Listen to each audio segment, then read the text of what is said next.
nombre es Lina Salazar. Y yo, Felipe Londoño, y somos estudiantes de Ingeniería de Sistemas. Y hoy vamos a hablar sobre bases de datos. A lo largo del tiempo, mientras la sociedad iba avanzando, el desarrollo de la tecnología también se fue acercando para satisfacer sus necesidades. Esta sociedad adquirió áreas comerciales como la educación pública, la administración, las empresas y los negocios, en donde empezaron a necesitar sistemas de información que manejaran toda la data. ¿Cómo manejaban esta información? Entrada de información y salida de la misma. Por esto, la ciencia de la comunicación empezó a tener problemas para solucionar entidades como poder manejar la data simultáneamente desde diferentes partes, la persistencia de información y el manejo de la misma. Entonces empezaron a crear sistemas binarios para poder crear una persistencia en estas o la actualización de la información. Fue entonces donde IBM empezó a crear unas pequeñas soluciones en donde crearon árboles binarios de manera jerárquica. ¿Por qué se llamó así? Porque los datos se iban guardando de esta manera.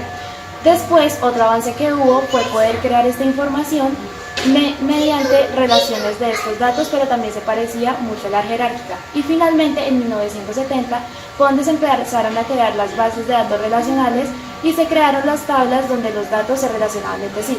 Esta es el inicio de las bases de datos. Ahora vamos a ver algunas de las características de las bases de datos. Primero, tenemos la independencia de datos. Esto ayuda a que cualquier software pueda acceder a estos datos. Segundo, se reduce la redundancia de datos. Esto hace que los datos duplicados en una base de datos sean muy pocos o casi ninguno. Tercero, tenemos acceso de múltiples software a nuestra base de datos. Eso significa que muchos usuarios van a poder acceder a la misma información. Cuarto, la integridad de los datos es muy importante en una base de datos, así que nuestros datos siempre van a ser íntegros en ella. Quinto, por otro lado, tenemos la optimización de búsquedas en una base de datos. Las búsquedas van a poder ser muy avanzadas y vamos a poder tener nuestros resultados en muy poco tiempo. Las bases de datos están diseñadas para instalarse en cualquier plataforma, independientemente de su hardware. Sistema de gestión de base de datos. Generalmente las bases de datos requieren una gran cantidad de espacio de almacenamiento, puesto que la memoria principal de los computadores no se puede almacenar esta información. Se almacena en discos. Los datos se transfieren entre el almacenamiento en discos y la memoria principal. Un gestor de base de datos es un módulo de programa que proporciona el interfaz entre los datos de bajo nivel almacenados en la base de datos y los programas de aplicación y consultas hechos al programa. El gestor de base de datos responde a las siguientes características. La interacción con el gestor de archivos. Los datos sin procesar se almacenan en el disco usando el sistema de archivos que normalmente es proporcionado por un sistema operativo convencional. La segunda característica es la implantación de la seguridad. Los valores de los datos que se almacenan en la base de datos deben satisfacer ciertos tipos de restricciones de consistencia. El gestor de la base de datos entonces puede determinar si las actualizaciones de la base de datos dan como resultado la violación de la restricción. Si es así, se debe tomar una acción apropiada. La siguiente característica es la implantación de la seguridad. No todos los usuarios de la base de datos necesitan tener acceso a todo su contenido. Es trabajo del gestor de la base de datos hacer que se cumplan estos requisitos de seguridad. La siguiente característica es la copia de seguridad y recuperación. Un sistema informático, como cualquier otro dispositivo mecánico o eléctrico, está sujeto a fallos.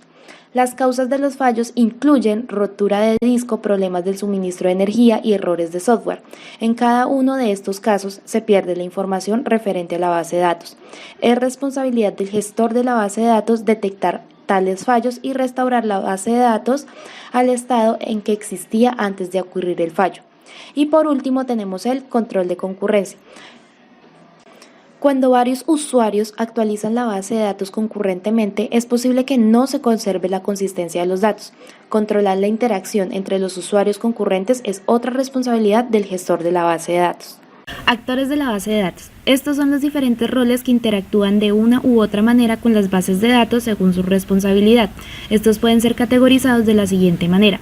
Los DBA son los administradores de bases de datos que se encargan de administrar los recursos de estas bases. Los administradores son responsables de la gestión de la base de datos, que incluye procesos como el control de la seguridad y la asignación de roles y privilegios a los usuarios, el control de la integridad de datos en caso de fallas de hardware y software, el mantenimiento y fiabilidad del sistema y la certeza de garantizar el mejor rendimiento posible de las aplicaciones de las bases de datos y bases de datos entre sí.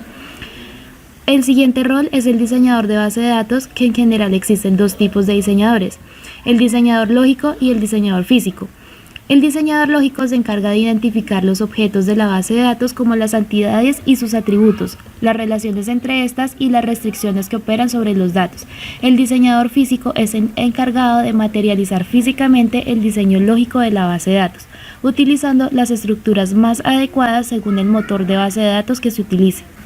Por otro lado, tenemos los usuarios finales, que son las personas o sistemas que necesitan tener acceso a la base de datos para consultarla y realizar transacciones. Se pueden dividir en dos grandes tipos. El primero es el avanzado, que está familiarizado con el diseño de las bases de datos y con el motor de base de datos. Usualmente utilizan un lenguaje de consulta de alto nivel como SQL para realizar las transacciones a la base de datos. Por otro, está el general. Usualmente no conocen la base de datos y utilizan las aplicaciones de usuario para interactuar con esta. Por otro lado, también tenemos el analista de sistemas y desarrolladores de aplicaciones, que estos son los que determinan los requisitos que los usuarios necesitan para desarrollar las aplicaciones que satisfagan con dichos requerimientos. Usualmente para este fin utilizan un lenguaje de programación de propósito general como Java, Visual Basic.net, etc.